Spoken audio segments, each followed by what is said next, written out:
Hello. Hello. Why does it say we've already been streaming for 20 seconds when we just hit live?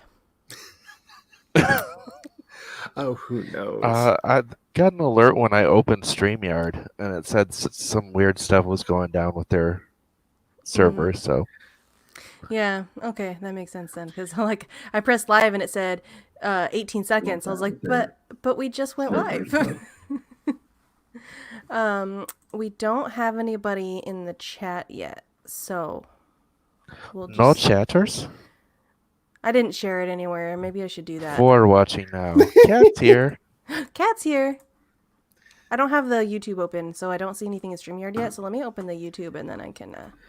I have the tubes of you open. Wait, no, that's wrong. That sounds bad. The tubes of you. No, I'm so used to saying the book of faces.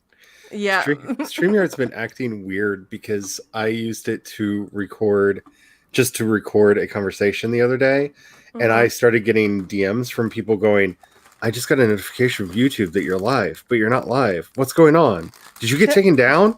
And I'm just like, first of all, this had nothing to do with YouTube. Like, I didn't even set it up. I just used the, go straight to recording thing. Yeah. But still, for some reason, it sent out notifications to a handful of people that I had gone live. So That's weird. It was that was the alert that I got when I opened StreamYard. Is that the recording function was being weird. Oh, I'm not recording, so I don't know. All right, so we do have Kat. Hello, Kat. Thank you for being here. And we have Devin. It's not a stream without Devin. Thank you for being here. And we have Cachet. Sick but here. I'm sorry that you're so sick. I hope you feel better. I was gonna see if you wanted to jump in when I saw you popped in the chat, but then you said you were sick. So yeah, she was starting to feel kind of crappy during Amber's stream. Yeah, you guys all kind of seem to be out of it on Sunday. That was the lowest energy stream I've ever been on because everyone was just crappy. Speaking of not feeling well, how are you doing, Kat? Because last time I heard from you, you were not feeling well either. Oh yeah, you were horking. So how are you feeling? Are you better? I know that this is all virtual, but I feel like there's a con crud going around. I know. I'm surprised I didn't get sick at some point because it was really, really cold in Pennsylvania. Like, really cold. So, like, I was surprised I didn't get sick because, like, the wedding that I went to was outside. So. Did you have, like, a wrap or something to put over that? Well, I know what you were wearing. They did a tent setup, and they had those heater tower things in there, and I got a chair that was right next to one, thankfully, but like it was still pretty cold, and I did end up getting a sweater at the store, like when I was getting ready for the wedding, and I was like, yeah, I need a sweater. So I went down to the store nearby the hotel I was staying in and bought a sweater, and then went over to the wedding because I was like, yeah, no, I'm not, because it was this didn't have straps on it. Or didn't have sleeves on it, I mean. My dress. So, yeah. Definitely went and got a sweater. Ooh, ice storms are shitty. Yeah. Middle of an ice storm morning. Ooh. Gross. Oh, you want your other burrito? You didn't finish your first burrito. Oh, you want the light. Okay. All right. Because I've been through a whole bunch of storms, and the most property damage seems to be during ice storms because it just coats everything and makes like limbs and branches 10 times heavier. And things just break. Yeah. The closest my life will hopefully ever get to living in a bad fantasy novel was a couple years back. We had a really bad ice storm, and it knocked one of the power lines down in the backyard into one of the trees that was completely iced over. So it looked like it was made out of crystal, but it sparked enough that it caught the tree on fire. So there was an ice tree in my backyard on fire in the middle of a blizzard. The dragons were attacking. Tell me about it, right? Like that's the hopefully the closest I get to like that really bad thing in a fantasy novel. But yeah, I don't like them because the way they're so smart about this, there's literally a power line that goes right over our house. And so when it gets icy, I get really paranoid because if that thing snaps and swings the wrong way, like I don't like ice storms. I don't like them. Stay safe. Oh, like if it goes straight. I mean, that's when it really swings the wrong way. Oh yeah. We don't generally have to worry about branches and stuff falling on the power lines because they come by, the state like comes by and trims all the trees back away from them. So all of our trees that are like along the road have like these big like shapes cut out of them so that they don't touch the power lines. They're supposed to do that. Yeah, I know not everybody has that luxury of getting that done. They do that here, but Michigan is super, super fertile. And the trees just grow too fast. Yeah, there's been times where they haven't been able to cut them soon enough for us too, so I get that. All right, so Kat said, feeling better, waiting for test results, and for the professor to open the virtual classroom, but doesn't have much faith that she's actually going to open it. Well, good luck with both of those things. And yeah, ice storms are the worst. Over 100K without power right now. Ooh.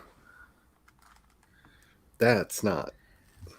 Especially in an ice storm, because that's without power, and even a lot of gas heat now has an electric lighter on them. So you can't even use your gas heat without electricity. Unless you have a match or a lighter at home, and not everybody does. Well, like I was going to say, it's weird because over in, I think, Northern California right now, there's hundreds of thousands of people without power because they cut it deliberately because it got super, super dry again.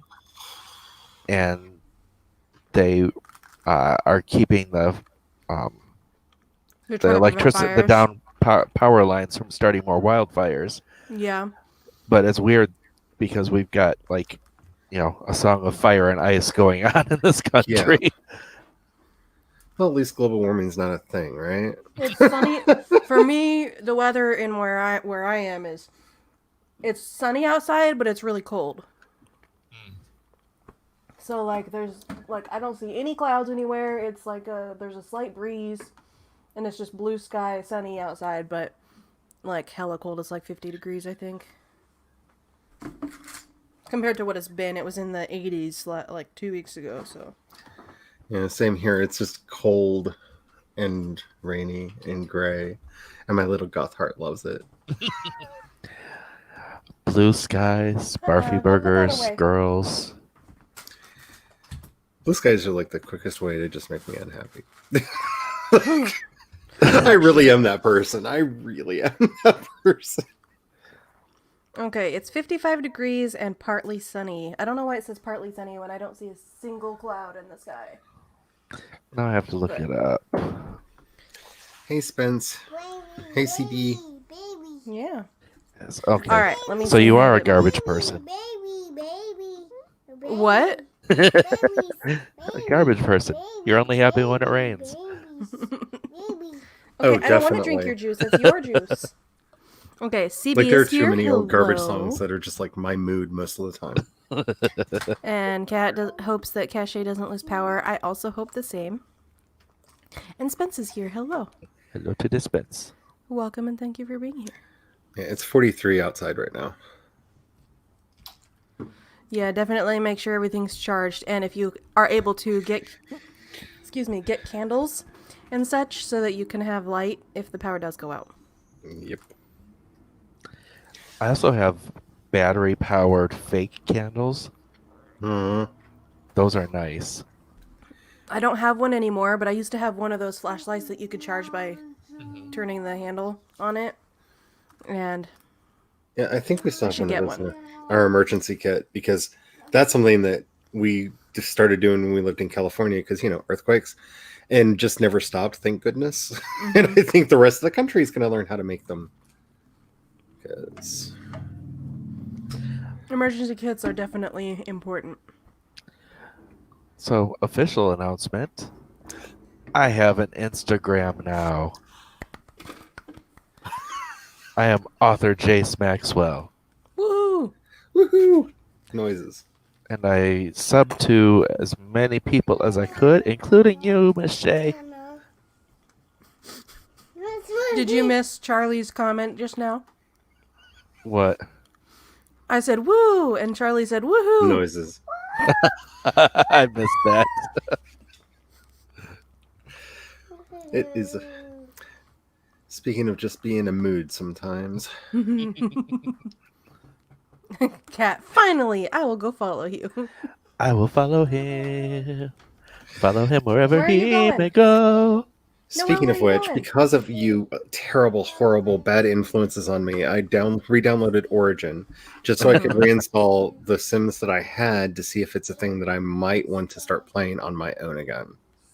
So Ooh, thank you for that. you're welcome. Where are you going, child? She keeps telling me Well, to stay, but won't tell me where she's going. I bought Nifty Knitting and Journey to Batu and pre-ordered the next expansion pack. So I'm caught up with everything, including the next thing that's coming. Nice. I'm so far behind. Like, No, if anybody wants me to play with all that stuff, like my Patreon's linked from my channel. Like, that's hundreds of dollars, even if you do the packs, like in a lump sum to get caught up. Mm-hmm. Like I was waiting, like hoping for like a Sims 5 and then start new. And then they're like, oh, and here's the next couple things we're going to be doing. I'm like, okay, so that's not happening for a while. So I've been playing the Star Wars stuff for the past couple of days. Mm-hmm. And do you like it? It's fine. It's nothing better than fine. That's my catchphrase right now. That's fine. You want to watch It's your a cartoon? solid, like, 6.5 out of 10. And CB says, flashlight and batteries, also an empty soda or water bottle and a battery flashlight work as well. Woohoo! Nifty knitting. Following you, Jace. Woo! Yeah, I was so nervous to follow it back just because I was just like, huh. I mean, it's probably really him, but I mean, it could not be at the same time. Noelle, come watch Arthur. it wouldn't be the first time that like I've seen like I once got followed by myself on Twitter, which was a very weird experience. I thought Noelle would be really excited to see me. She wasn't very excited to see me. So here's the Instagram thing. I was dragging my heels forever because I just didn't want to set up an account. And then this marathon that's coming up on the 14th came up. And I asked Sarah Cahill, who's running it, who else is in it. She's like, well, I asked if there was like, some way for all of us to talk to each other and everything. She said, well, it's being put together through Instagram. I'm just like, I don't have Instagram. And I'm just like, should I make it? Should I make it? And I'm still dragging my heels. I come across a really hot picture of a guy, and it was his Instagram picture. And I signed up like that. Oh yeah, there are perks to being on Instagram. I'm just saying. I was like, yep. They know my bait. That's great. Guess what isn't open? And class started at 4. I'm sorry. Everything's fine. I'm fine. I'm not panicking. You're panicking. My catchphrase. Well, I'm thinking a sprint would be a good idea right about now. Yeah, sounds like it. All right. Let's do it. 15 minutes on the clock. Are we ready? Sure. 3, Sure. 2, 1, go. Yes, doctor.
Oops.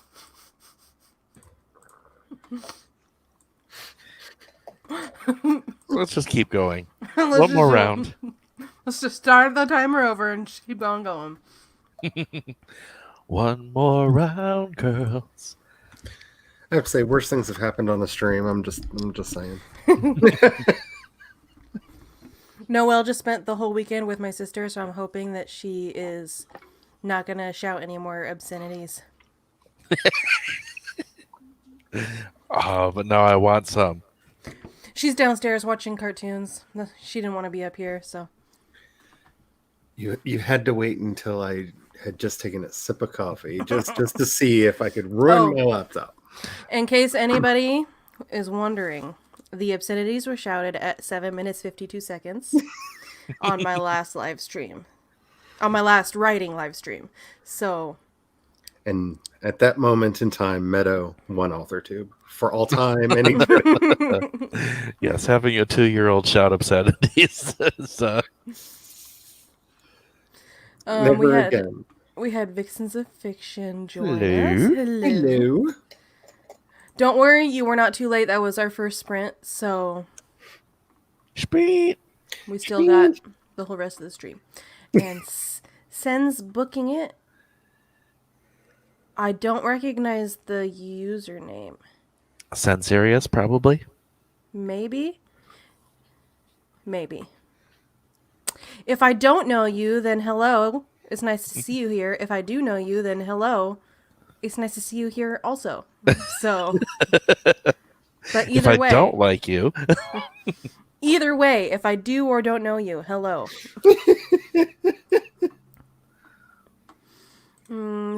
Spence got some more notes made for Nano. Nice. Oh, guess what still isn't open? Rude. I emailed professor this morning. By the school rules, I'm not allowed to attend class until I get my results. Also, yes, I'm whining. Technically, you're whinging. I would say. it is sensoriousness. Oh, okay, cool. That's fine. Yeah, I've never seen you with this channel screen name, so hello. I didn't do anything. I got Noelle settled downstairs because she just really wanted to be down there, and then I ate some more of my lunch and watched a YouTube video. Just the one YouTube video? I didn't finish watching it, so. Wow. Yeah, that's part of why I keep losing all this time is because I watch YouTube. I watch all of YouTube from start to finish. I was watching a video from a new to me author tuber, Meredith Phillips writes. I don't know. Her channel got recommended to me like last week, and so I've been watching some of her videos. She seems really nice. I do not know this name. I'll have to look up. I'm watching her video, My Plan for NaNoWriMo 2020, and it's like she's talking about how she's going to be scheduling out her days and stuff. So, yeah, I was watching that. Yeah, I've been doing fun social media stuff all day, so I think I'm finally caught up. CB's computer decided to be a little snot. I'm so sorry. It's not fun. Pun intended.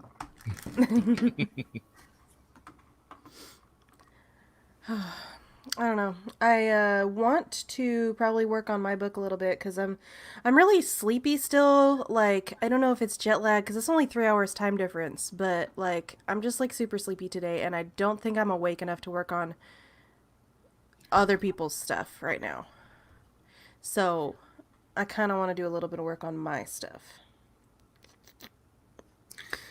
Yeah, I'm having an issue today where I finally named all the big bads in the setting, and Nice. I love them. Their names are all cheesy and glorious and horrible, and I love everything about them because that's the kind of story I'm working on. And now it's like I have to give them backstories and make sure that I understand the conflict because I'm not going to have time to get even a remote outline. Like I know the basics of the story I'm writing.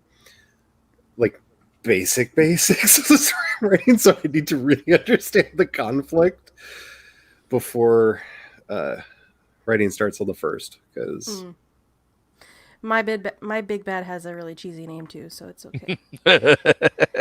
His name is Dick.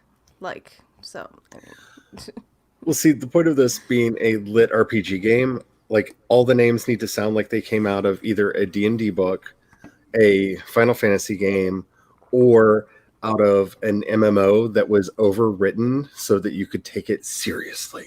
And so I'm working very hard to try to make sure I'm keeping the feel of that. And the fact that I told the hubby the names last night and he literally doubled over laughing so hard, I was like, got it. yeah. That's the Now, is best. it like characters of a story playing an RPG? Yes. Yeah. So do you have like because there always has to be one character in a game that names their character something just incredibly stupid? There's probably going to be some of that. I am about to get to the point where I'm naming the characters because I've been trying to get the world building done. I've got the map done. I know where everything is. I know who the big bad is. I know why the big bad has started everything. I know the actual drama that's going on both with the game and why it's the setting of the story. I've been working so much on the basics. Like I need to get to the point where I can name characters because I need some good pun names. I think for at least one of the characters needs to have a really good pun name that is that like sounds funny the first time you hear it and gets less funny each time it gets Basically, repeated. like in The Simpsons, what Yes. Bart would call Moe's Tavern. Yes. Just one of those names. Yes. And one ultra in-universe name for somebody who already knows all the lore because they've been following the development cycle way too much. And one person who's like Bob because they put absolutely no thought at all into their name, you know, that kind of stuff. Yep. Those are all characters those are all players' characters that I have encountered in gaming.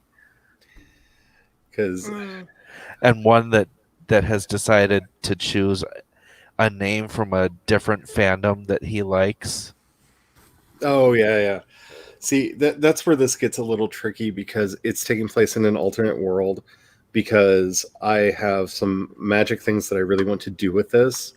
And I was inspired. This book was partially inspired by the Dragon Quest movie Your Story. Partially, just a little bit. And so there's some things that I want to do that kind of require the universe that the characters are playing in to actually have access to magic as well. So it's a magical multiplayer game. And that's going to play into some of the plot things that I know that are going to happen and whatnot. So it's tricky because I basically have to world build two worlds simultaneously. The real world that the players come from and the game world that they're playing in. And I think I've gotten most of the basics worked out on that. Yeah, that sounds like a lot of work.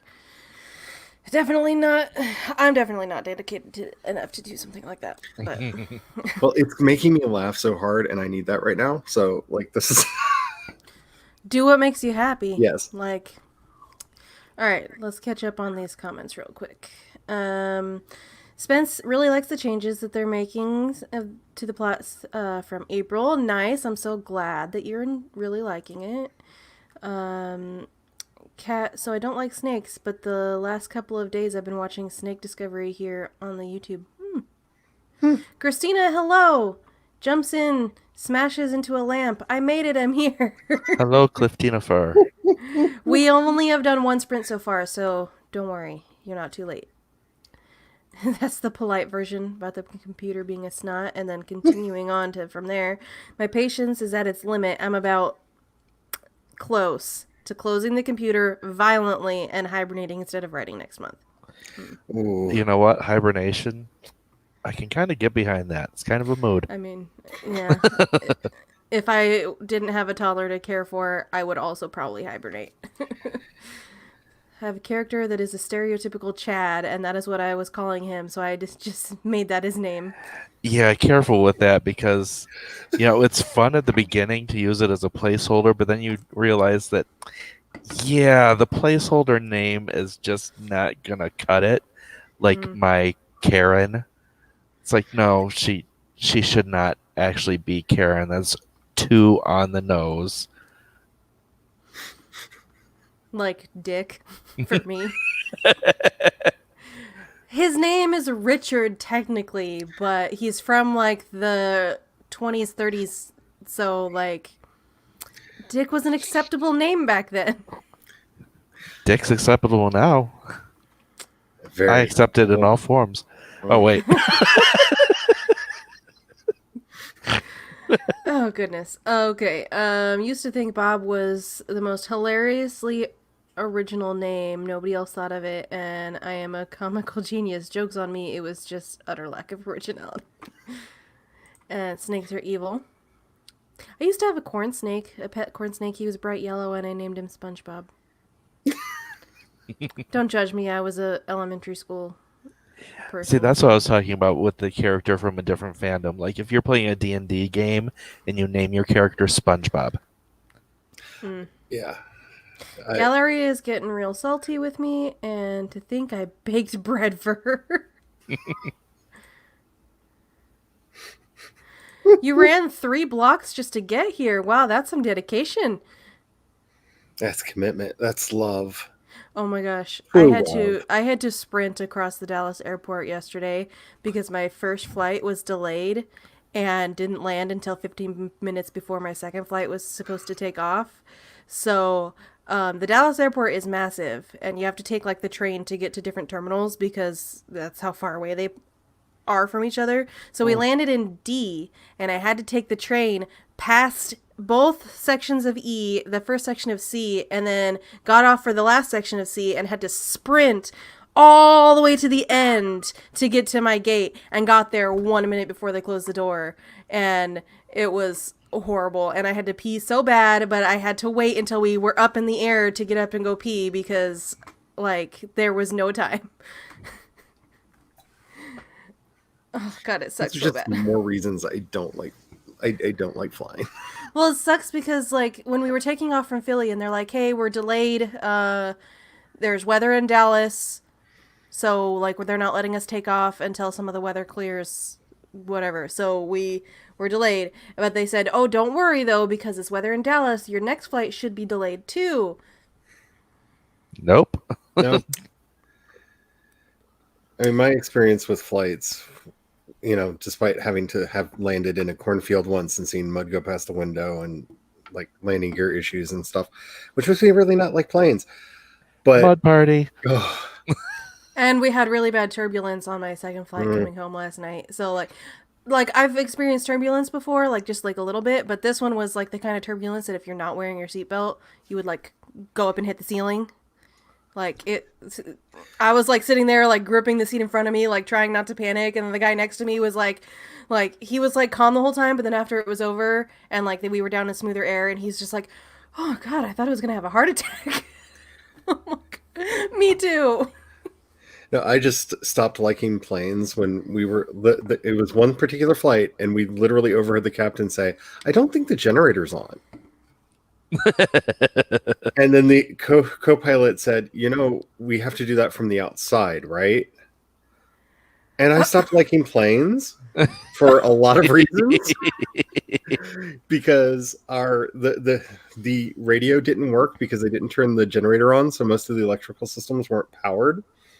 Oh boy. So yay, that was fun. So when the few times my sisters talked me into getting on a plane, it requires me to be almost blind drunk, which is really hard for me to do because my body likes alcohol and like feeds off of it.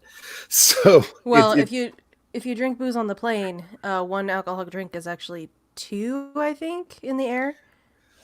So it usually consists of me yelling at a bartender in an airport who's afraid that I'm going to be that messy drunk on the plane that doesn't want to keep serving me so that I will be ready to get actually calm enough to get onto the plane because yeah. it's a problem.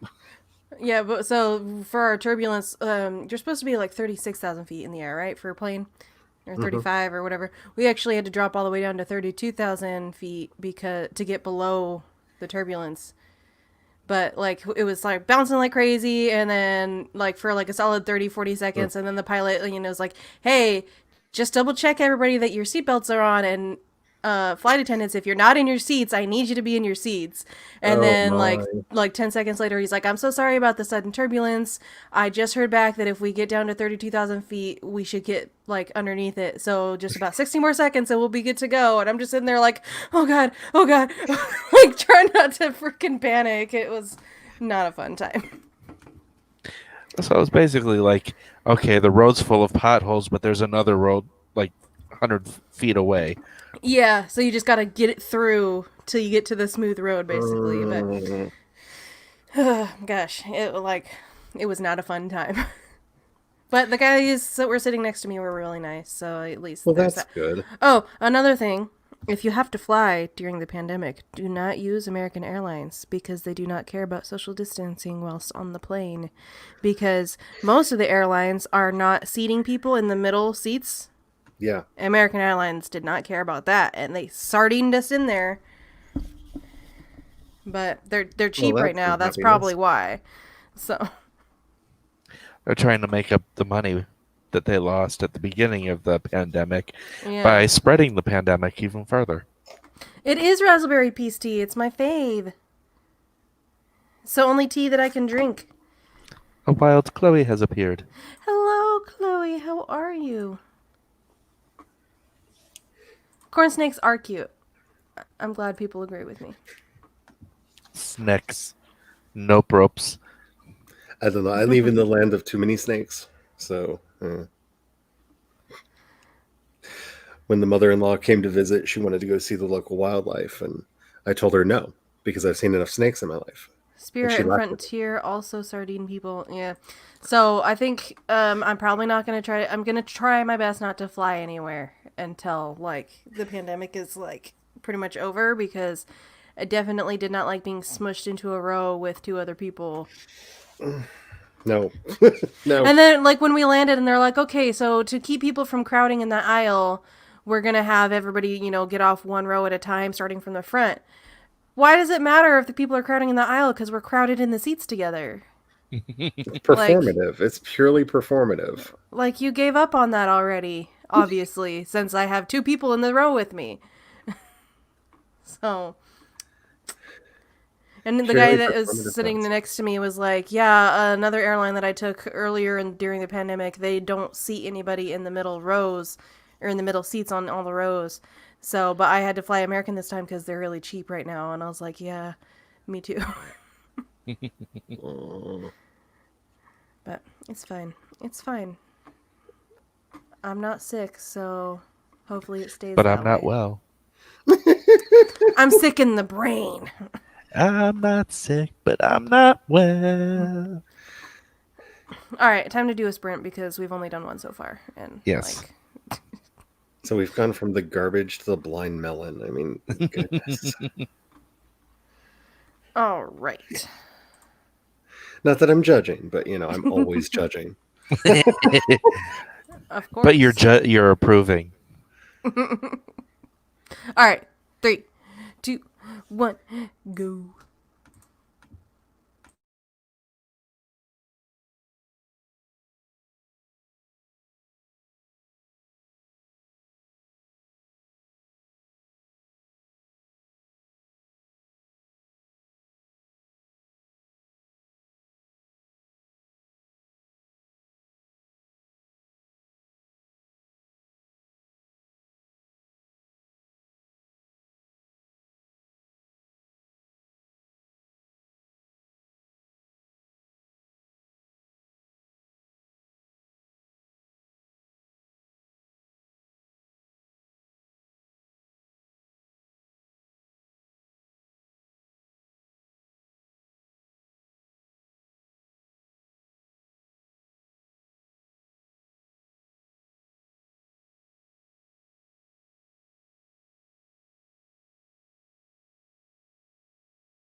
I wasted that entire sprint because I started watching a Gray Still Plays video.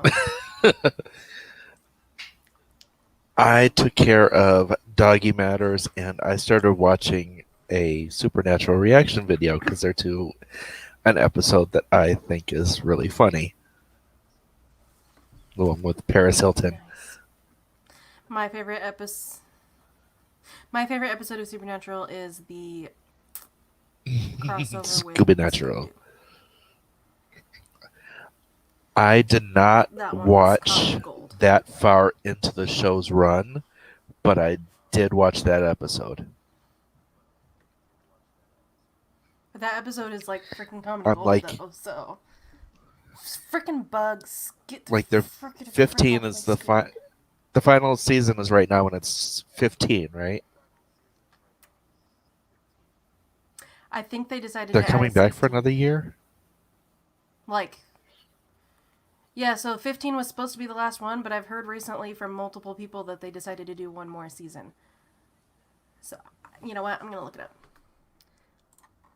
Because I don't want to say that without knowing for sure.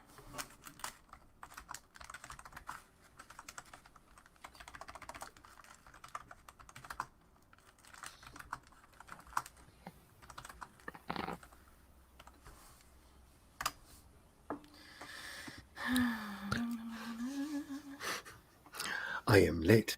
There are currently 15 seasons, but I do not know if they are going to, in fact, make a 16th season like people have been telling me that they are going to.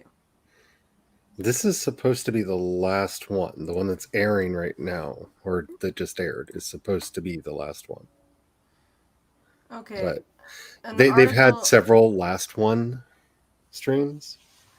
An article I just found said season 16 is happening after all, ... sort of. So, They did actually experiment for a while at converting it over to being an animated series. They did that on the CW Seed, where they made an animated one for a while where they got the actors to do the voices, but I don't. The problem is nobody watches CW Seed, so who knows if it went well or not. But anyway, I stopped watching back in like season 8, 9, somewhere in there. yeah, it's a lot of show to get through, so. It is. I actually don't particularly. Whatever season I left off on, I think it was 12 or 13, I don't really like it that much. I feel like they were doing some weird storylines to try to fill the season because they were going on for longer than they needed to and they ran out of ideas. Well, Supernatural was originally intended to just be a 5-season show, which is why the first 5 seasons are fairly tightly written. Mm-hmm. And then after that, that's why it feels just a wee bit strange. Because So They was went- Buffy. but money. Buffy was only supposed to be 5 seasons. Luckily, they kept it pretty tight for 6 and 7. But that's Joss for you. Yeah, Joss is really good. But let's see. Finished editing a scene. Nice. Good job, Chloe. Pronoun is here. Hello. Thank you for being here. The final episode will be in November. Yeah, so I don't think there actually will be a season 16 like I've had multiple people tell me. So I'm going to have to tell those people, you lied to me. They converted it to an animated series. Just give me a Night March flashback to the Star Wars holiday special. So thanks, I guess. Well, they were wanting it to just keep going and going and going, and they're just like, "What are we going to do about this?" And I don't know, animate it. Yeah, it's I mean- just a matter of you run out of storylines. Yeah. Though I have to say, it would make a really fun Scooby-Doo knockoff.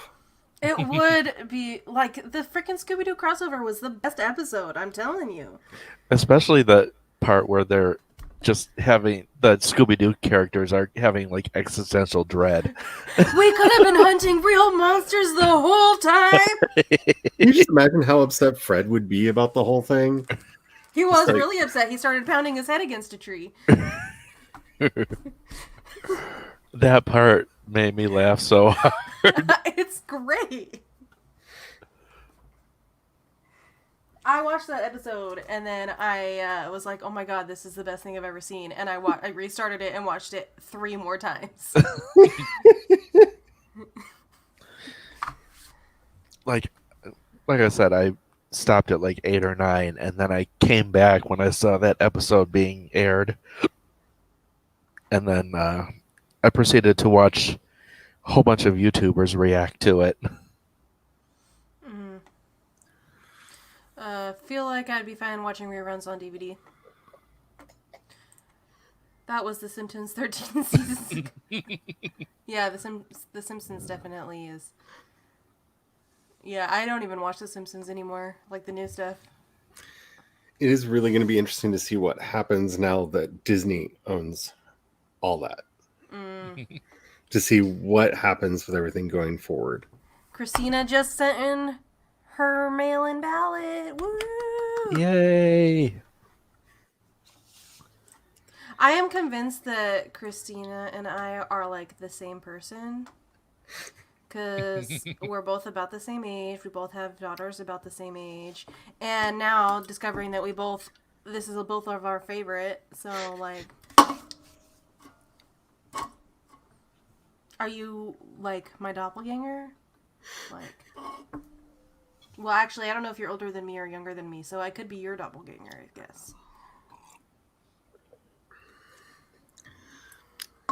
Speaking of doppelgangers, Kat, the hubby, is now completely obsessed with the Vampire Diaries. My plan has succeeded. Oh, I finally got Jordan to watch Death Note, which is my favorite anime, and he really so liked good. it. So I didn't let him watch past episode 26, though. I told him, like, get to episode 26. Do not watch the rest of it after that. Just don't.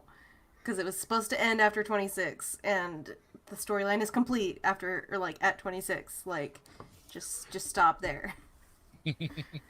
And I also told him not to watch the movie, because the movie is a joke. But Oh, come on. The movie is worth watching just for the fact that they got William Dafoe to say all the stuff that they had William Dafoe say. Like, yeah. it's worth watching just for that. Like, oh my goodness, what did they pay you? Because that's where the money went, was in paying his salary to do the voice work. Not for anything else in that show.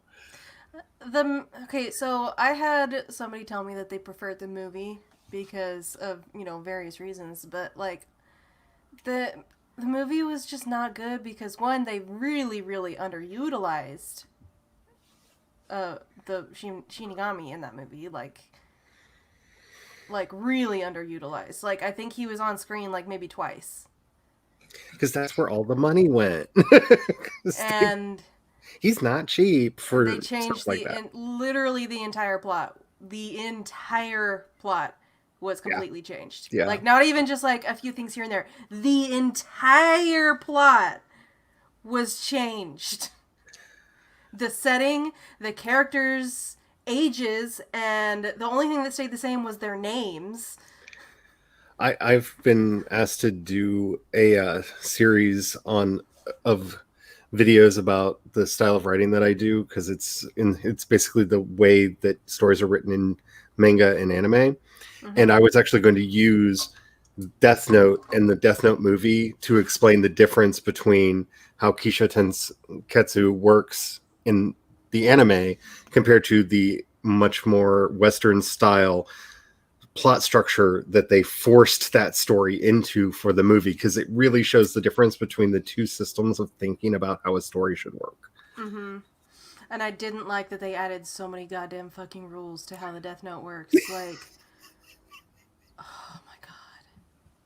Yeah. There's 3 rules! 3! 3. 1, 2, and 3.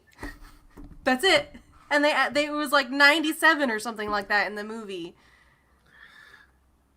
Then there were like the two fake Hey, ones Eva. that like came up with to try to trick everybody. Yeah, so there was the three So there's actual rules and then the fake rules that they Yeah. added at the end of the anime. But those were fake rules. Yeah. So they didn't count. The movie added like 90, like there were like 97 rules that were all real. And I'm like, I don't understand why you would add so many.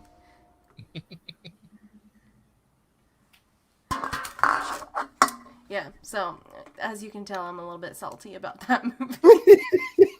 I don't know why. I mean, it's just like cinematic perfection.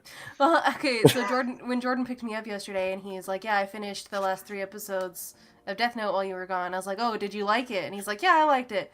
And I was like, okay, well now that you've finished the good part of Death Note, we can watch the movie if you want to, so you can like see why it's so terrible and why it has such a low score on Rotten Tomatoes and stuff. And he's like, no, I don't want to. And I'm like, but it's like when you made me watch the Dune movie after reading Dune.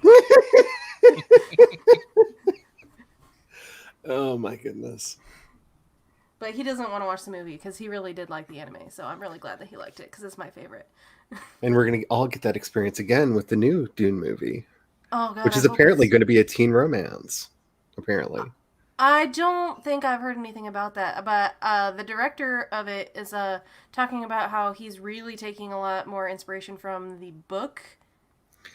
So I'm hoping, because I know that they made some changes, like they gender bent Liet Kynes, so Liet is now a woman when they is a man in the book, which I'm not too sure if I'm gonna be happy with that, but we'll see how it goes when I see the movie. There's a couple questionable choices I feel about like how they did the casting, but the biggest thing that bothered me is when I got to see the trailer, because the trailer really makes it feel like it's Twilight in space. Like that's the best way I could describe the trailer, because it was all about how Paul's been dreaming about Chani all these years and they finally met. But is she too dangerous? Should they be together? And I'm just like, that's really like, if that's the movie, you missed the point of the book. It looks cool though. It does look cool. It's just that trailer just. Yeah, I don't know. We'll see how it goes. I really hope that it's good because I really like Dune. So. No, I do too. I'm actually been reading or listening to the audiobook for Dune Messiah. So. Dune Messiah is a trash fire because Dune was supposed to be a one-off, and then he got hired to do a series of 6. So, warning, he got hired to do a series of 6. Dune Messiah is basically him trying to figure out how there could be more books. And then Children of Dune is my favorite in the series. It's the 3rd book. My sister bought me a gift card for 3 audiobooks from Kobo. So the first credit I used for Dune Messiah, and I have 2 more credits that I haven't used yet, so I'll probably get the next 2 after. Because Children of Dune is, to me, the best book in the series. That's book 3. And the other 2 are really good, but unfortunately, George R. R. Martin'd it. And so all you fans of A Song of Ice and Fire, get ready for it, because it took him so long to write up through Chapter House Dune, which I think that's the 5th one, that he died before he finished the 6th one. And his son had to finish it, didn't he? Yep. And then continued writing more. Yeah. Oh, George wow. R. R. Martin died? No, He's I'm just saying. Taking so long to Just get ready, because George is taking so long to get book 5, right? Because Winds of Winter is book 5. Yeah, so we're supposed to have another one after that. And then one more after that. I'm just saying, like, and he's get not ready a for young, the feeling that, yeah. He's not a young dude, so he very well could die before he finishes it. Robert Jordan died before he finished. Yeah, but there's also, like, 20 books in Wheel of Time? Yeah, but he got Brandon Sanderson to finish it. Brandon Sanderson did a really good job finishing it from what He did better than Robert Jordan, actually. Yeah, all the fans that have read Wheel of Time that I've talked to really like the work that Brandon Sanderson did. So basically, Brandon Sanderson was able to take Robert Jordan's notes for his last book and say, no, that's 3 books worth of material that you've got there. And he planned it out and tied up storylines and didn't add new characters and start new plots. Because that was what Robert Jordan was having trouble keeping himself from doing. Yeah. Yeah, we spent the whole morning talking about some of the leaks from the new Wheel of Time TV series that they're doing. and explaining it to the hubby because he's not read any of the books. And he's just like, I don't understand why people are all worked up. And I was like, because it like most novel series is an unfilmable story, because how do you take a 500,000 word book and turn it into even like a season of TV? Like there's so much story in the Wheel of Time. You're going to have to simplify, you're going to have to merge characters, you're going to have to do a lot of changes to make it into a thing. And that's why people are upset, because they want perfection, and that can't happen. But unlike Song of Ice and Fire, it's done. Yeah. And they can actually, work towards a finish point. Yeah, so yeah, he did finish writing the books, and he's editing them currently, right? That's why it's taking him so long? In theory, at least one of them is done and has gone back and forth with the editor a couple times. Okay, so we might get that next one soon, and then the last one, who knows? But the thing for me about Wheel of Time is he was trying to show he was basically playing with tropes of the fantasy genre, which is what makes Wheel of Time very interesting in a lot of ways. And the way he plays with the Chosen One, the way he plays with magic and all that. And I'm hoping that doesn't get simplified out and make it just a classic Chosen One story, because he has some interesting twists on the idea of the Chosen One and how that works, and his very cheeky take on the love triangle. Speaking of Brandon Sanderson, I actually got a video from him recommended to me on YouTube of things I wish I'd known as a teen author that I'm going to watch later today. So that's his YouTube series is something that is on my to-do list eventually. Right. I think it could, we could all learn a lot from him as authors. So. And I just keep waiting for his AuthorTube newbie tag. He's been doing so much lately that, like, could you imagine having Brandon Sanderson in one of our streams? Oh, he's geeky enough. You know what I'm saying? Like, he's definitely, like, if he finds out, oh wait, AuthorTube's a thing, like, for all we know, like, one of the people that we've been talking to is Brandon Sanderson, because he just doesn't want to freak people out and let them know that, Brandon Sanderson's in chat. Devin, are you secretly Brandon Sanderson? Okay. That's why he'll never come on screen with us. We need to answer CB's question here really quick. Okay. If you're interested in the Mortal Instruments, just watch the TV show, don't watch the movie, and don't read the books. Because the books are terrible, the movie is terrible, but the TV show's all right. And the TV show actually does a lot better job, because there's a gay couple in the series that doesn't get a lot of focus in the books, but gets a lot more focus in the TV show, and that's a lot of people's favorite part is that couple in the show. But I have to say, if you are since I know you read a lot of fan fiction, if you are a Draco shipper, definitely read the books, because the Mortal Instruments were a version of her Draco fanfic with the Draco filed off. Draco and Ginny fanfiction. Mm-hmm. It's a readaptation or like reuse of those storylines with that from that fanfiction that she wrote into that series. But I read all 6 books, and every single time I finished a book, I'm like, why did I read that? That was terrible. And then I got to the end of the series, I'm like, why did I read all these books? They were terrible. Well, see, I love the books for one reason. They remind me of the LARPs my friends used to do for Vampire the Masquerade. Like, they so much. Like, I could tell you who each character in the books is as a person I grew up with.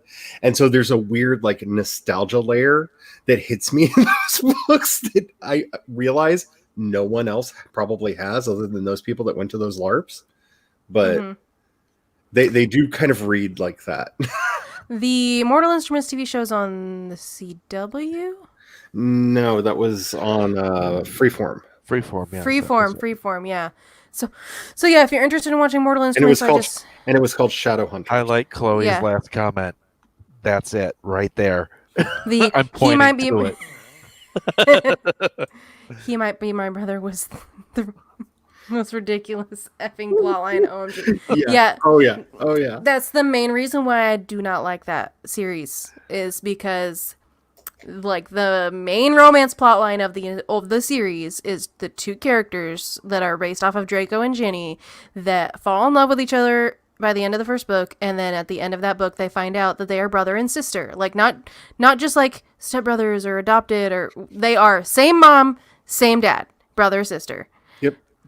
Then for the entire next book, we believe and they believe that they are brother and sister, and yet we are supposed to be shipping them as a couple that are in love with each other. Mm-hmm. And then through most of the third book, we are to believe that they are brother and sister and supposed to still be shipping them. And then we find out at the end of the third book that they're not brother and sister. And so it's totally okay for them to be in love with each other. And then that's where the series was supposed to end. But then she wrote 3 more books in the series. And there's another romantic plot line with her actual real brother, who's like in love with her and trying to seduce her while she's in love with the guy that she thought was her brother in the first part of the series. And it's... Family reunions must be fun at Cassandra Clare's. That's all I'm saying. They're icky. Like, talk about things that need to be live streamed. Like, that's like a Real Housewives meeting right there, you know? Yeah. Oh, and then another thing too is that some people are like, oh, because like there's a big controversy around Cassandra Clare is that she romanticizes incest, and people like talk about Mortal Instruments and you're like, oh well, they weren't actually brother and sister. It's like, well, what about the other brother sister plotline that they did, and what about her older fan fictions where she actually wrote one shipping Ron and Ginny together?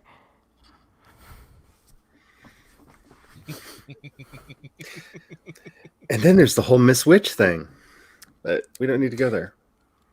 And then in one of her newer series, she has this whole big mystery behind one of the characters having this big secret, like this big dark secret. And what's the secret? They're trans. Why is that such a big mystery? Why can't they just say, hey, I'm trans? Ooh, spooky. Spooky, scary. We're coming to get you. Woo. Yeah, like why can't you just have the character be trans and have it be normal? Because it is normal. Can I just say, very few people know how to write trans characters at all. If you are thinking of writing a trans character, even an NB character, please talk to somebody who is if you are not, because I can count the number of good trans characters I've read in books on these 3 fingers, and all 3 of them were written by trans writers. So please talk to somebody. I think I've seen this. I'm not sure. There's one that somebody made that was like multiple video that were all really long, just tearing into Mortal Instruments. Yeah. And I watched every single video, and it was all like really well put. Like they did a really good job. I just can't remember who it was. So I'll have to. It could be that person. It could be a different person. I'm not sure. Now, if she had gotten some beta readers on that thing, enough beta readers, and they saw that this Magnus and Alec thing is amazing. Mm-hmm. So pretty much the only part that people like out of that series is Magnus and Alec. Are amazing. She could have nailed that series. Oh yeah. And that's why her books that are like the most popular are the Magnus and Alex spin-off books. That's what I was about to say. She did spin off on them because of that. Mm-hmm. Yeah, so. But yeah, and then of course the casting for the TV show really did not hurt the fan for people who liked Alec and Magnus. Not at all. Not even a little bit. The casting added fuel to the fire for it. Harry Shum Jr. for one thing. Oh yes. And then what's his name? Super hot. Yeah. I can't remember the actor's name. And IMDb gets opened. Just beautiful man. yes And you're just like, and that wedding scene, I didn't see it, I didn't see the show, but I saw basically an evolution of their relationship through the clips of the show that they were in together. And that wedding scene is just the best. Matthew Daddario. Yes, Matt Daddario. Excuse me. Oh, man. I need to do another sprint. We've only done 2 and we're an hour and a half in because I went off on multiple rants. I apologize. Well, I mean, you flew, so there's a lot of rantiness that needs to be expunged from your system. Well, most of the people that like I met and were hanging out with in Pennsylvania they were all really nice, but none of them were really into books. So like I didn't really get to talk about books and stuff. Oh. And yes, So. Vixen, an amazingly good dancer. And I wish he still put stuff on his YouTube channel because I have not seen a new video from him for forever. And Chloe says, as a lesbian, I agree. 2 beautiful men.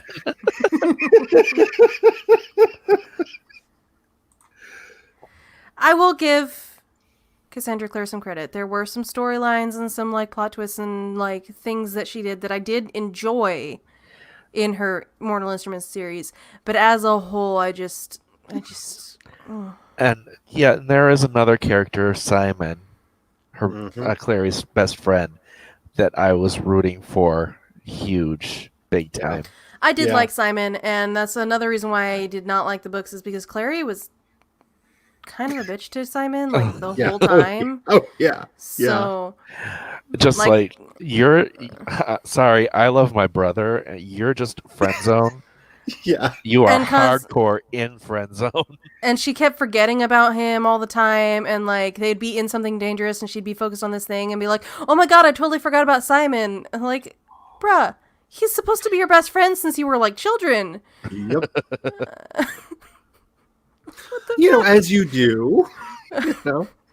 Let me save my brother lover. Oh wait, where's my best friend? Oh. Brother lover, where's my best friend? Yeah, so I did like Simon, and some of the way that the world works in the series is like I do enjoy parts of the book, but I just can't get past the big no-nos. I just can't get past the big no-nos. So, like, let's see. So the goods are Magnus, Alec, Simon, and I'll even give you Isabel. I kind of like Isabel. Isabel was kind of cool. Isabel and Simon. And on the TV series, I really liked Isabel. But I don't think he dies. I think he turns into a vampire. Yeah. Yeah. And I think he got turned into a rat for a while. Or I could be thinking of somebody else or a different thing. Oh, Vixens? I'm excited. That sounds amazing. I love Starfire. Starfire does not get enough credit for being a great character. Just saying. That's what makes this great. The rants, is that what makes this great? Because if that's what makes this great, then I won't feel too bad. Why do you think I'm here? To get stuff done? Yeah. Really? Yeah, so, yeah, he got turned into a vampire because she basically was, like, a terrible best friend and was, like, yeah. She dragged him into this, like, new world thing that she learned about that he definitely should not have been dragged into, and it caused a lot of problems for him, and she really never seemed to care. That is kind of her tagline through the entire series, though. Hi, I'm here. All hell's breaking loose, and I just don't seem to care. Yeah. Where's my brother lover at? Exactly. Hey, QWERTY. Hey, QWERTY. Yeah, so that's my recommendation for Mortal Instruments. Just watch the Shadowhunters TV show. Yeah. Don't worry about anything else. Because unless you really like the super cliche stuff, if that's your shtick, like the fanfiction-y cliche stuff, then go for it. You might enjoy it, but if like that's not your thing, you enjoy trash. Oh my goodness! Oh, it's definitely trash. It's definitely trash. If you enjoy trash, then yeah, that it could be your thing. But it is a garbage fire of glorious doom. All right, let's do a sprinty sprint. All right, 3, 2, 1, go.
Yay.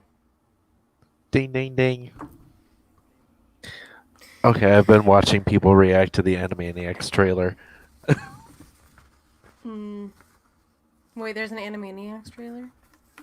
Yeah. Oh, you weren't here for it. Oh, we did it on my stream. Yep. Yeah, I was only there for the very beginning and then the last minute of your stream because I was flying. Yeah, Animaniacs is coming back on Hulu. And the trailer is remarkably good. Nice. Yeah, it is so Like, for a freaking revival series, it actually made me excited. unless they do the thing where the commercial is the only funny parts. Oh, don't say that. Now I'm worried again. So, CB, you feel like actually eating some cheese, even though it's after 9 p.m.?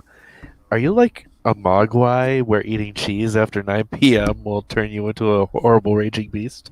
Mogwai.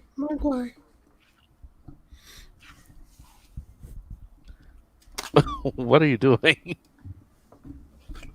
Mogwai! Mogwai. Baylite! Really? How'd you get my Mogwai?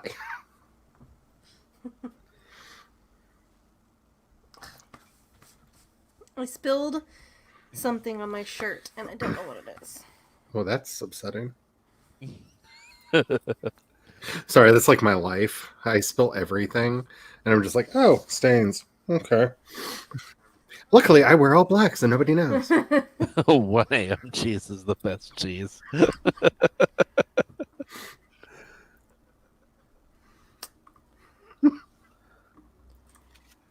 Downloaded Adobe Audition, which is Yep. audio software. Okay. Gizmo. Charlie has all the fun things. I was not allowed to be a pretty princess when I was a child, and so now I have all the stuffed animals. I have all the plushies. I have all of them. They're mine. CB does not really like trash books. So, yeah, I don't think you would like Mortal Instruments books. See, I think Kat sums it up best. She prefers her fanfic trash as fanfic. Let it stay there. Yeah.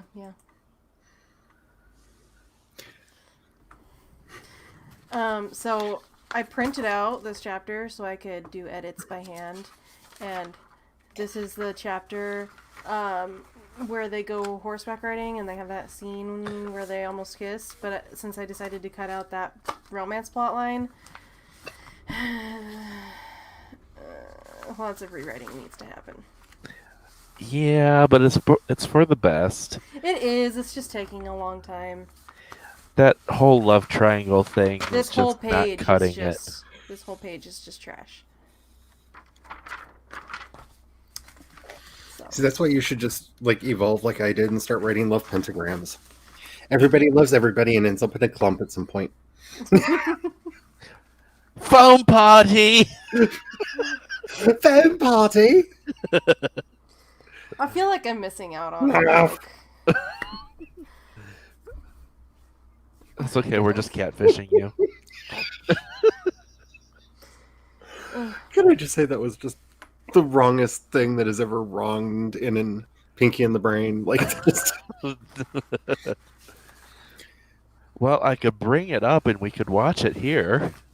Because I just have to say, one of my favorite things to do to harass one of my friends who has a preternatural fear of catfish is to pull up pictures and videos of catfish in the Seine in Paris that will randomly jump out of the water to eat a pigeon or a rat on the banks of the water.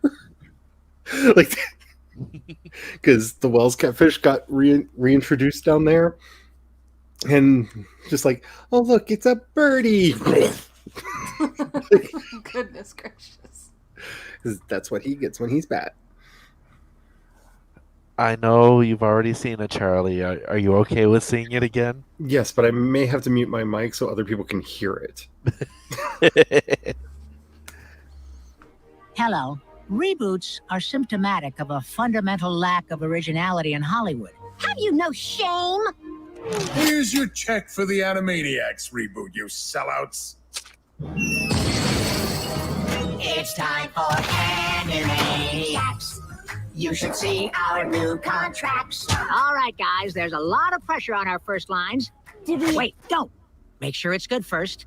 Maybe something reminiscent of the first season? 22 years later, and I'm still a knockout. I've tried online dating, but I keep getting catfished. How do I know she's even real? This tablet contains the sum of all human knowledge. All human knowledge in one easy-to-swallow tablet? Quantum mechanics, quinoa wraps, Queen Bey. We've missed so much. Oh, sounds like an odyssey. My sandwich!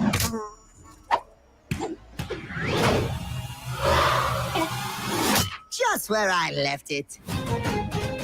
Yakko, turn on the black light. Nothing unusual there.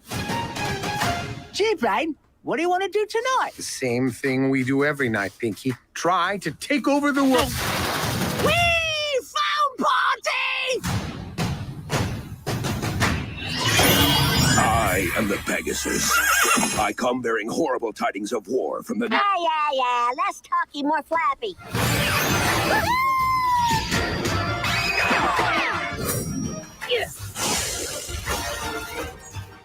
We're Animaniacs, totally insane. Never mansplaining. Animaniacs!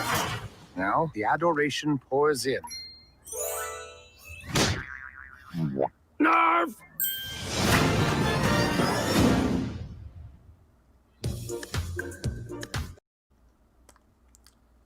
That looks fantastic. Doesn't it though? Are you hyped? I am hyped. I never really watched the Animaniacs because I was like really, really, really young when it was like popular, or maybe like I wasn't even born yet when it first came out. So like, yeah. But I've seen like things from Animaniacs. I've never watched it like originally. So, but yeah, that's definitely a cartoon that I would watch. They did put up a clip of them going to Jurassic Park Yes. because Jurassic Park's being made again and they don't know why, and it's really good. It's really good. It made me very happy. So I have high hopes. I have high hopes. Oh, I'm so sorry, CB. You don't have Hulu? No, over there? Hulu is America only. Oh, that's a load of bullshit. There's a possibility that it will be on something else overseas because a lot of Hulu shows, they do that where they make contracts. Or you could get like a NordVPN type thing, or just a VPN of some sort, and that'll make it so you can watch Hulu. Just when I saw the Jurassic Park one that they did, my heart just left my chest when they did their signature boingy boingy boingy boingy. I was just like, it's my show. Well, See, it does look really good, so. I love Animaniacs, but I would love to also see like them just bring back my childhood entirely and bring back Tiny Toon Adventures as well. Because, I mean... Here's the thing about Tiny Toons. It was fun, but then when Animaniacs came out, yeah, it just Tiny Toons was less fun because Animaniacs just raised the bar so high. much fun. Yeah. I know, I get it. I'm just saying, I would love to have both. Because we're getting Darkwing Duck. Like, come on, bring back all of the shows that I used to watch when I got home from school. Come on, just give me all of them. I need to have the full set. It's missing some Pokemon. You know what I'm saying? Like, Well, VPNs are generally pretty easy to use, but if you don't think you could figure it out, you could also try to find a friend of yours that lives in the United States, and then have a watch party together, like here on StreamYard, and the person can share their screen. That is true. So that's another option too. And here's the thing: I wanted Hulu because that's where Love Victor is. And now you want Hulu even more. Now I want Hulu even more. Hulu, also now a Disney property. Yes. Wait, yeah. So the thing about Love Victor is it was written for Disney Plus. And then they decided, it's just a little slightly over the line. We're going to put it on Hulu instead. It's a little adult for Disney. Except it's not for the reason you think it would be. Is it because it's got gay stuff in it? No, it's not for that. The reason is because of the parents' drama and marital issues. Oh, and they're like, this is too many adult themes. Makes sense. And it's like, really? So, okay, it's cool that the whole gay thing is something that Disney Plus was okay with. Yeah. But the mom cheating on the husband, that was what put it over the line. Well, they are all about wholesome families or dead ones. Like you have to be one or the other. Ne'er the twain shall meet. Yeah. I have been watching a lot of older movies that are like, oh my god, this is a classic. But then, there's pieces in there that I'm like, oh, well, that didn't age well. Like, I was watching, on the plane, I was watching the Mrs. Doubtfire. I only got through the first hour before we landed, but there's that part where he's, like, pretending to be all the different nannies on the phone, and then he says, oh, I don't work with boys because I used to be one. And I'm like, and the woman was, like, horrified. I'm like, yeah, that didn't age well.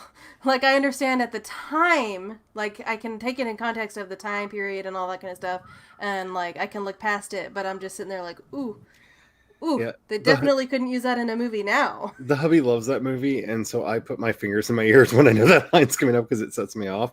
But just be happy that Robin Williams had the common sense to say no to the sequel.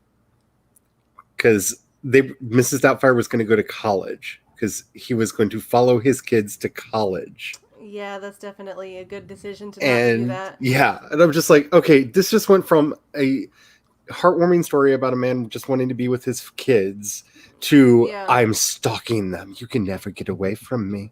Ever. No. Mrs. Doubtfire is a good movie, and I'd never watched it when I was younger, but then I watched it like as an adult, and it like made me cry because I didn't really have that kind of relationship with either of my parents.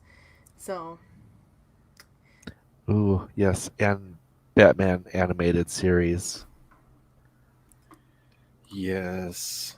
That was so good. Ooh, good. I watched Recess.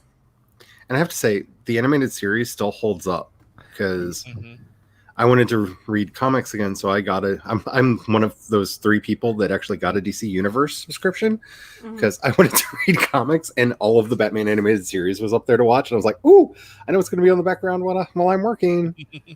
And I really liked the Justice League series. Yeah.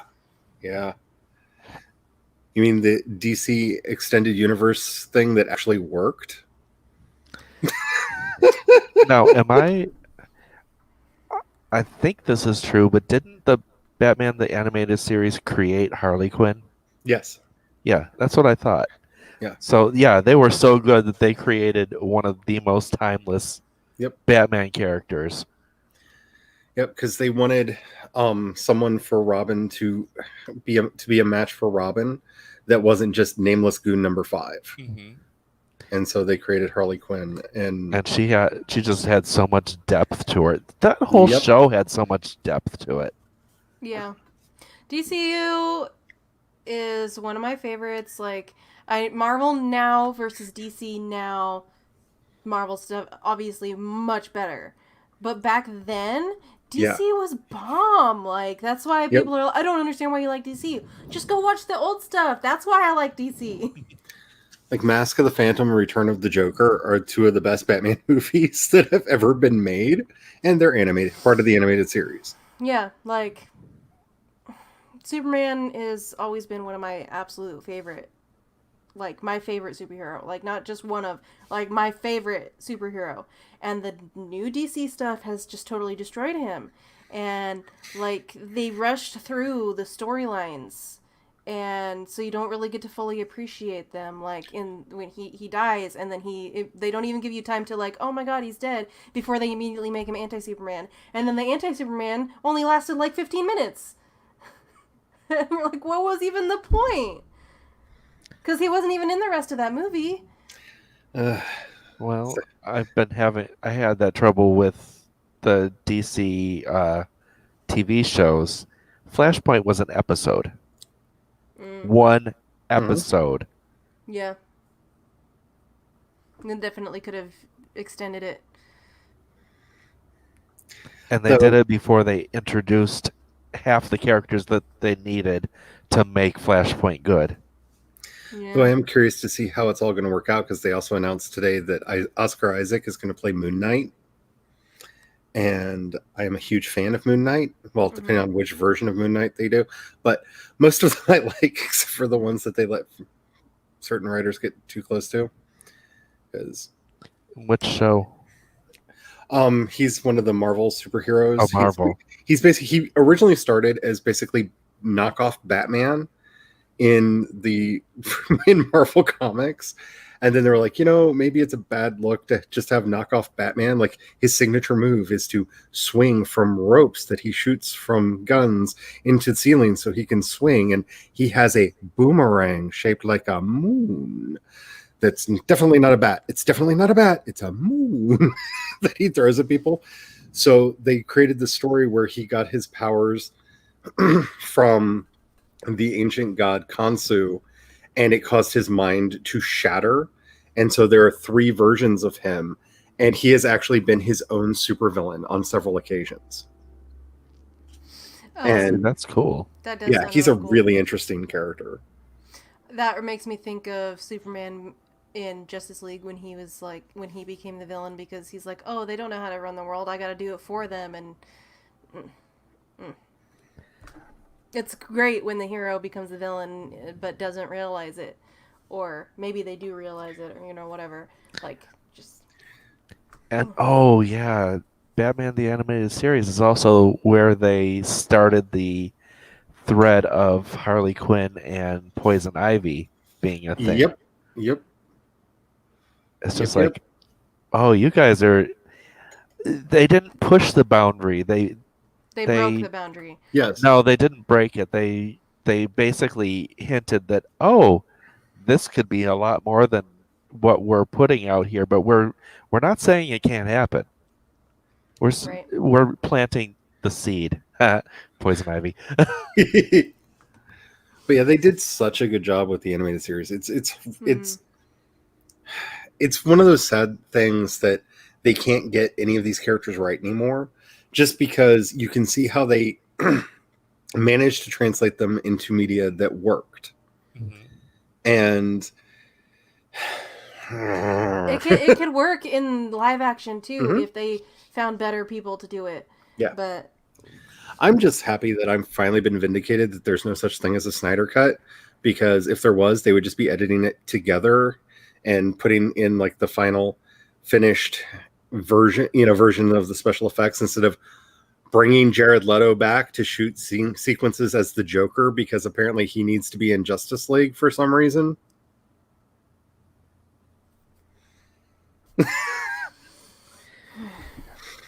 Well, one of the big issues they have with live action is that they want to get big names. Yep. But in order to get big names, you have to write the plot around them, and you have to write characters away that should be recurring for ages, because that actor can't be there anymore. And this is where Marvel got it right, and I wish that they would get it. Like, Robert Downey Jr.'s career was pretty much over when they cast him for Iron Man. I mean, he had such a bad reputation. He had been through so much, and so okay, he had kind of a name when they brought him in, but other than me, how many people knew who Chris Evans was? He was not a very big actor when they brought him in to play. I mean, he had a big career in rom-coms. Yeah. And not the only other action movie I'd ever seen him in was the Fantastic Four movies. And Push. He was also in Push prior to that. I'd never seen him in And that The one, Expendables, which I'm sorry, big Chris. I've been a big Chris Evans fan for way too long, but he wasn't a really big name, and so neither were a lot of the other people that they brought in initially, and they let them grow into the roles, and they picked people that were right for the parts.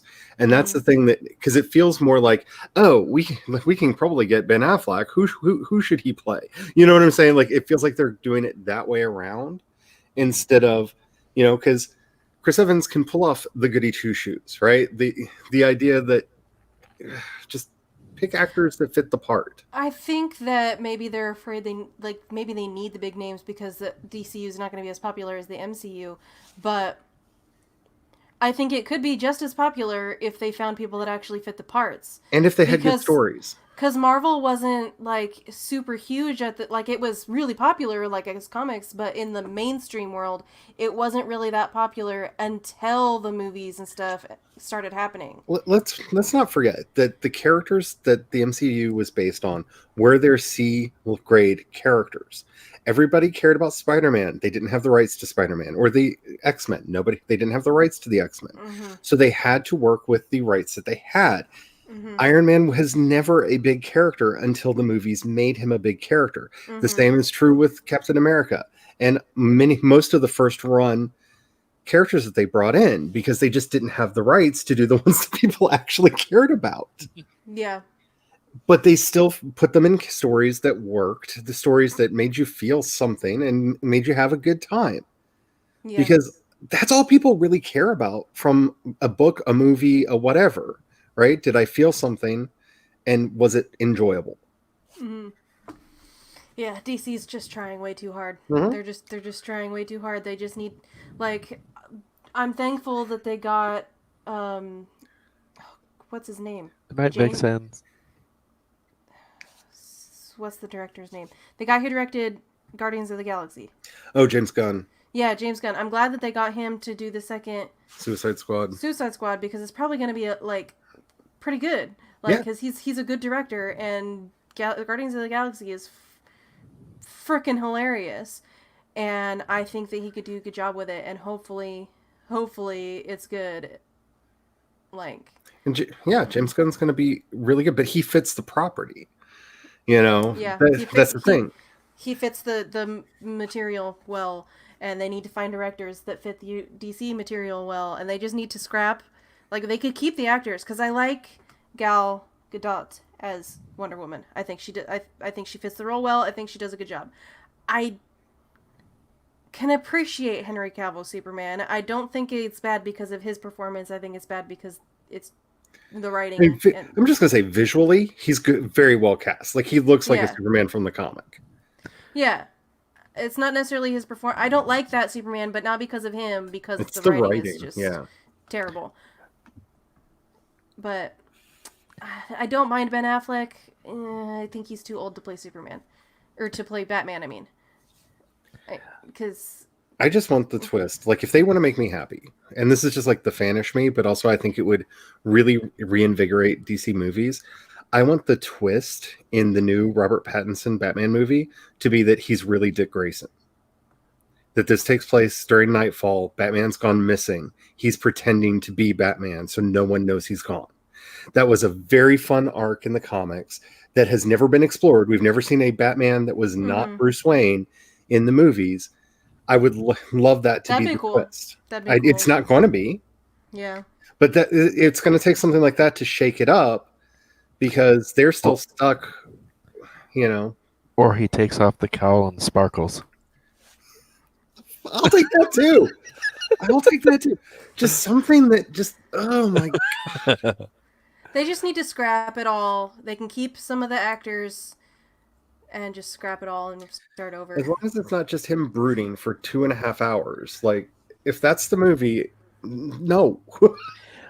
You know who plays Superman really well and does not get the credit because it's in the TV Christopher show? Reeves? Tyler Oh, the TV Hoechlin. show, that guy? Oh yeah. Yeah. Yeah.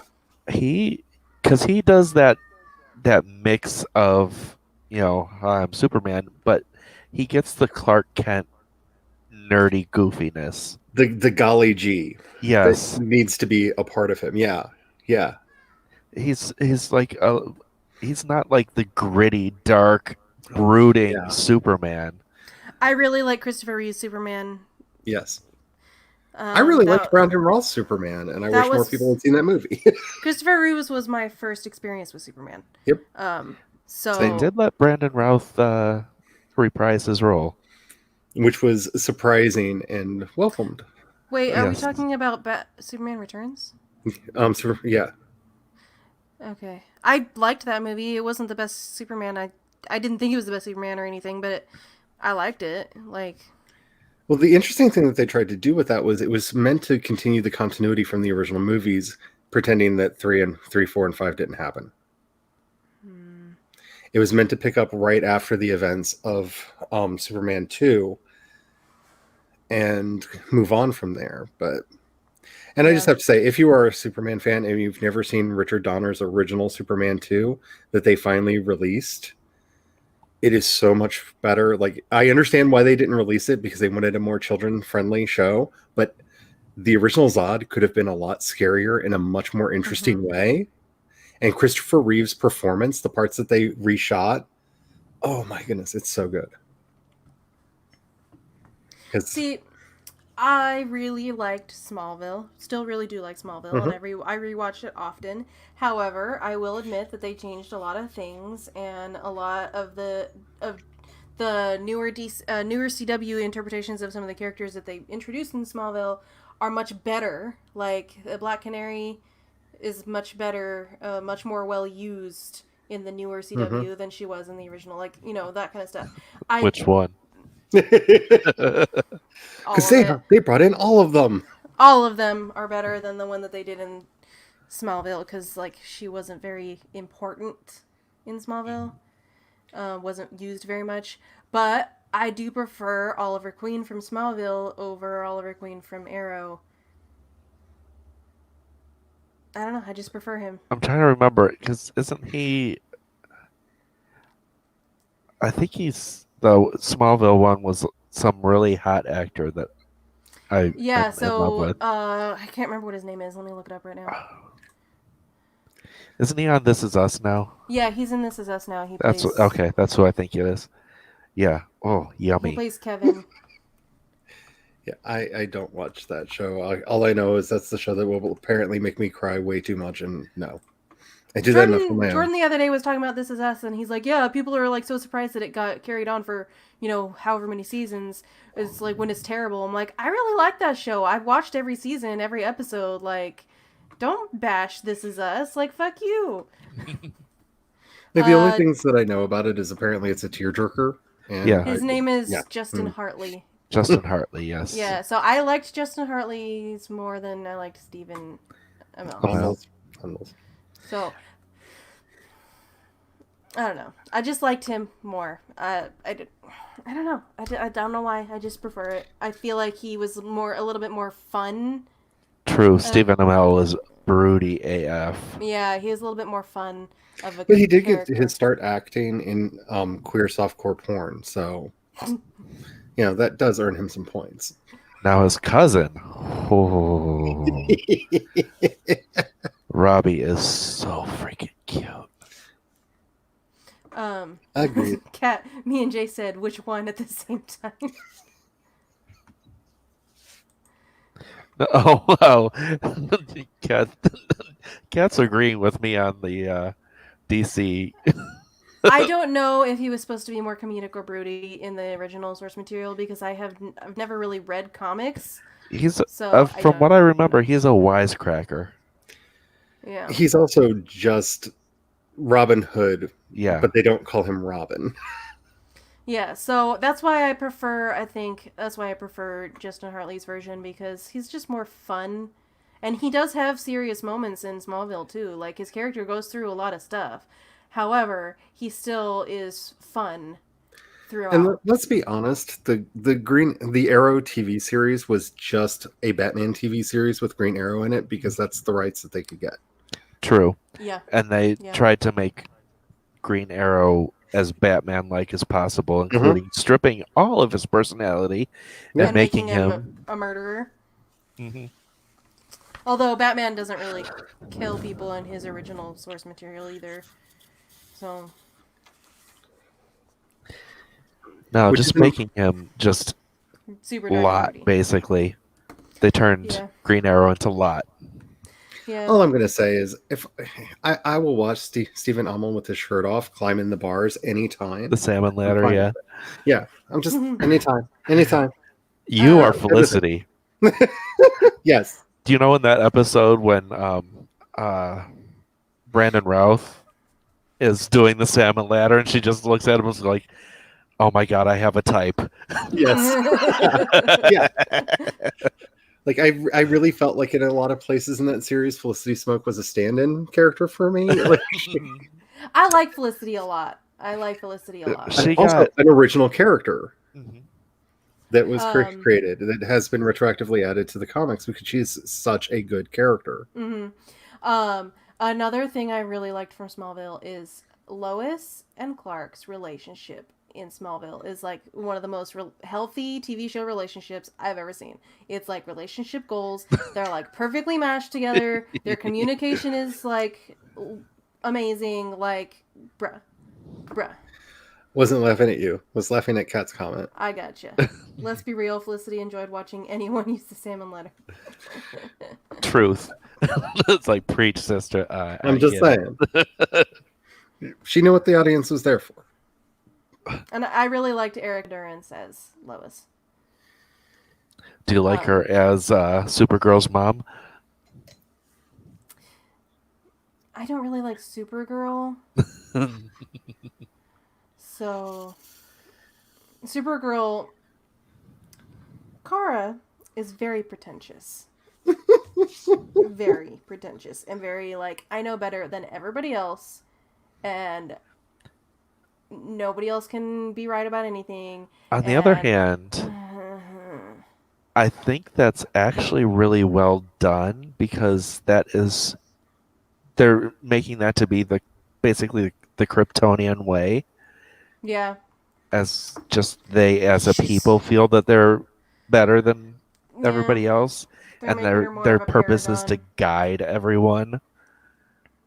This is true. I could be okay with that, but the show as a whole is super political and preachy. Like, just whether I agree with the politics or not, which I do, like the storylines that they explored, like the trans acceptance, great, love it. The immigration story that they did, great, love it. However, it's just too in my face and shoving it down my throat. I'm just saying, I don't watch anything that has Jesse Rath in it. Trying to remember which one's Jesse Rath. Is that he plays Brainiac? Brainiac, okay. Been a fan of his from way back. Got to party with him a couple times. Really good guy. Really hot guy. Really, really, yeah. I'll watch anything with him in it. Yeah, but he replaced Jeremy Jordan, and Jeremy Jordan is yum. Jeremy Jordan is everything I want in life.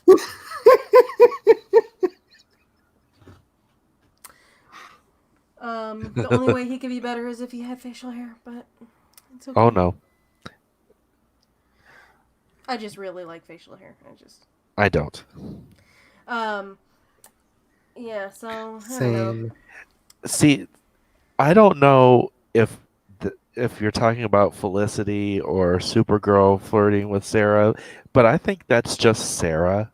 She brings that out of everybody. Oh, look, I'm as gold star as they get, but if I met Sarah or Katie Lotz, just either, I would be like, hi, yes, mistress. Whatever you want, mistress. You want to be mistress. That's just the way Sarah is. She flirts with everybody. and gets everybody to flirt with her because she's Sarah. So like, Which is why Legends of Tomorrow is the greatest superhero show that has ever superhero showed, because it just goes there and I love it. I just can't not love that show because it's all the cheese in one glorious wrapper. And they brought me my Constantine back. And and I think- Bebo. Oh, the Bebo. The I think Bebo. my favorite character from the DC CW shows is definitely Cisco. Oh, Cisco is awesome. Yeah, Cisco Ramon. When just- he is his normal self, he is awesome. Yeah. When he gets into his broody, pissy self, I hate him. Also, Ralph is. Gone. I love him though. And it frustrates me to no end every single time they don't listen to him, even though every single time he's right, and yet they never listen to him, and he always is the one that solves it, and then they're like, oh, whatever, Ralph, like, whatever, and then he's right, and then they're like, oh, we should have listened to you, and yet the next time, what do? They don't listen to Ralph. Like, it's because he has an eminently punchable face. I really think that's what it comes down to. It's like, I've known those people, and you're just like, I know you're probably right, but I just want to hit you right now. he's so goofy, and it doesn't seem like he takes anything seriously ever. Yeah. But that doesn't mean he's not good at what he does. Like, he was a detective, and he's a good one, obviously, because he always solves the mystery every single time. So I have to say, the biggest missed opportunity in marketing that they ever had was not publishing his guide to life. I would have bought one just to read Oh it. my god, me too. Just to read it. Yeah, he Please was give that to so. me. I enjoyed Ralph Dibny so much, and He's he was great. so cute. He's Mhm. great. He's great. Unfortunately, the I love him. actor. Don't spoil me. I didn't finish the show. No, this is not. This is actually they have to recast the actor. What happened to him? He basically a bunch of tweets and posts from like maybe 2010 2012 area Okay. came out where he was basically being a super edgelord Yeah. and being deliberately hateful and spiteful, and the CW had a zero tolerance thing. I mean, it's And, good that they have a zero tolerance. But the character is staying, or From what I've heard, the character is staying, but it's going to have to be a different actor. But because it's Ralph Dibny, he can put on a different face. yeah, because he's the stretchy. I'm just curious how they're going to do Batwoman next year, since they have to trade out Batwomen. I haven't watched saw Batwoman at all. I saw what they're going to do, and it's different. Batwoman was actually good once you got past. See, it started out Supergirl levels of cringy political, and then it got good. Yeah, it And did that's get because really good. Alice. Oh, Alice. Alice was All the Alice. amazing. The villain in that show is just So good. bad shit. So good. And so is what's her name? The sister. Oh, yeah. I can see her in my mind. Socialite who's secretly really, really smart. I haven't seen Batwoman at all yet, so I don't know. It's a good watch if you can make it past the first 3 to 5 episodes. If it's only 3 to 5 episodes, then I can make it. I've managed to make it through all of Supergirl, despite me not really liking it that much. So, the only reason why I watch Supergirl is because I enjoy the rest of the shows, and I want to be able to enjoy the crossovers and stuff. So, but Yeah, I almost stopped watching Supergirl during season 4, I believe, with the what's his name? I love the actor. He's absolutely gorgeous, and the one that plays Mon-El. no, the fuck. I'm trying to remember. The It's one that plays Jimmy. no. You played a villain. Oh, a villain. Yeah, the Sam Patriot. Witwer. Yeah, Sam Oh Witwer. yeah, that guy. I love Sam Witwer, Darth and Maul. I loved how he played it. But that season hit too close Yeah. in terms of what was going on, and it's just like this is too real. It's the same reason I couldn't watch American Horror Story Cult. Mm, It's like, oh, it's too real. No. mm. Yeah. Though I have to say, Sam Witwer will forever be Darth Maul in my head because his portrayal of Maul was so good. Like, I liked him in Smallville. He played Doomsday in Smallville. But, I mean, the version of Doomsday that was in Smallville was definitely not accurate to the comics in any way, shape, or form, but... He Who was cares? in Stephen King's The Mist, and he was in The American Being Human. Yeah. I think that's where I saw him first, was on Being Human. I first saw him in Smallville, and then I saw him in Being Human next. And it's funny because their characters are, like, similar, where they're playing, like, a monster that's also in the medical field. Because he's a nurse in one of them, and he's a doctor in the other. So... yeah, I just couldn't with the American Being Human because I loved the British one so much, and it was no, I just couldn't. For me, rewatching Smallville a lot, it's been really weird for me because Chloe Sullivan's played by the actress's name. What's her name? Shit. I know what you're talking about. She's gone off the rocker. Well, no, not necessarily off the rocker, but during the whole time that she was in Smallville, she was actively recruiting women for a sex cult. Yeah. And now she's in prison, and it's like I'm watching this, I'm like, wow, to think that while she was in this show, she was recruiting for a sex cult. And getting his initials branded on people's bodies. Yeah. Yeah. Like, what the fuck? And freaking Kristen Crook almost got recruited into it by her. And, like, they had, like, named her as maybe being another recruiter for it because she had been involved with it briefly. But she's like, no, I went there because it was recommended to me to help with, like, my anxiety stuff. And I was there, like, with the group for a little while, but then I left. And, like, you know, wasn't involved in any of it. But, like, to think that Kristen Crook could have been a sex slave. Brings a whole new meaning to those Neutrogena commercials. And on that note, Oh, goodness. I've got another stream that I've got to get ready for, so I'm gonna. Yeah, we got it Like I said, anyways. on that note, Do you want to do an I outro can't for add yourself? anything after that. I mean, Do you want to do a little outro for yourself? hello everyone. If you don't know me by now, my name is Charlie. I do way too much of everything. I stream on my channel every Wednesday and Friday, and I've redone my artwork for them because I'm on a branding kick right now, which is painful and terrible, and I hate it. But will hopefully be good for everything that I'm doing. I also do a lot of podcasts. The most relevant one for the writing community is my podcast Myth Weaving, where I talk about world building and writing.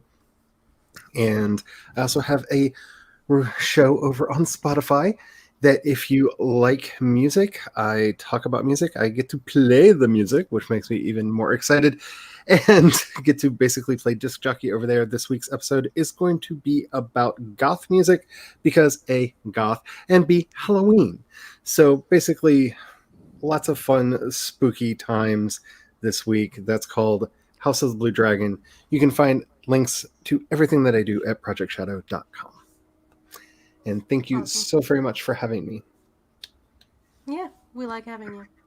Yeah, we enjoyed ourselves even though we went off topic for the last hour.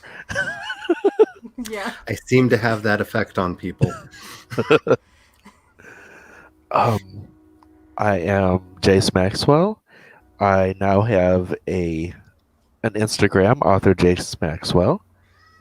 I'm an editor for Rose City Editing. We have a website, rosecityediting.com. I am an author of urban fantasy. Normally on Tuesdays and Thursdays, I have a Sims 4 Perfect Pancake Super Sim Challenge. I didn't do it today because I had just too much stuff to do. And on Halloween, I have AuthorTube karaoke at 3 p.m. Eastern. Woo. Normally, I have my productivity streams at 4 p.m. Eastern on Saturdays, but karaoke is taking its spot. Now, I'll let you talk about our Wednesday thing, which is different this week, I believe. Yes. So, hello, everybody. My name is Meadow Lamro.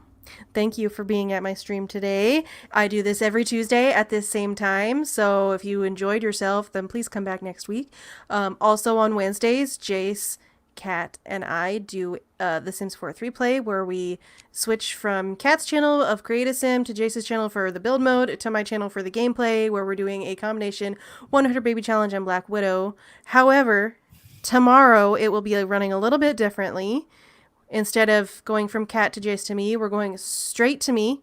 It will start at the same time at 12 noon Eastern. However, last week we made 2 extra characters because we had like a scare that Jace was not going to be able to do his section. So we were going to have more time to do gameplay. But then he was able to do his section. And so now we have those 2 extra characters that we need to use up for story-wise.